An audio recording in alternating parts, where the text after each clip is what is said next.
Դաշնակցության իմաստը որևէ երկրում գրասենյակ պահելը չի, դաշնակցության իմաստը հայ ժողովրդի բարեկեցությունն է, ինքնության զարգացման համար նպաստավոր պայմաններ ստեղծելը եւ անվտանգության ապահովում է։ Մեզ մեղադրում են, որովհետեւ ուղղակի ուզում ենք, որ ժողովուրդը անվտանգ լինի,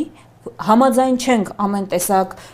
զիջման հետ, որի վրա գրած է խաղաղություն եւ ընդհանրապես ավելի շատ մեղադրանքը նրա մեջ է, որ մենք իրենց հակապատկերն ենք։ Դաշնակցությունը Երանի խաղաղություն լիներ, որ մենք կարողանայինք խոսել երկրում ավելի շատ կարողանայինք խոսել երկրում սոցիալական արդարությունից, հավասարությունից։ Մեզ մեղադրում են, որովհետեւ անվտանգությունը մեր առաջնահերթությունն է։ Այ դրա համար են մեղադրում։ Ես ընդունում եմ, որ խորհրդի մեծամասնությունը անվտանգային հարցեր են, բայց ինչու է այդպես։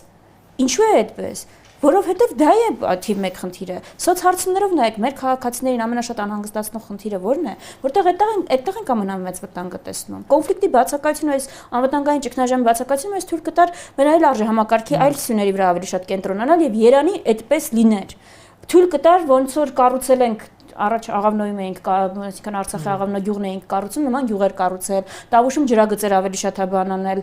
անցկացնել, թույլ կտար նման աշխատանքներով զբաղվել եւ նման, այսինքն թեզերի վրա շեշտադրում անել։ Մեր համար երկրի սոցիալական խնդիրները, հասարակության սոցիալական խնդիրները եւ անվտանգային հարցերը իհարկե չեն հակադրվում։ Դրանք լրացնում են։ Ես կարող եմ ավելին, ով ունի անվտանգային ճգնաժամ, այն երկիրը, այն հասարակությունը, այդտեղ պիտի լինի արդարություն եւ հավասարություն։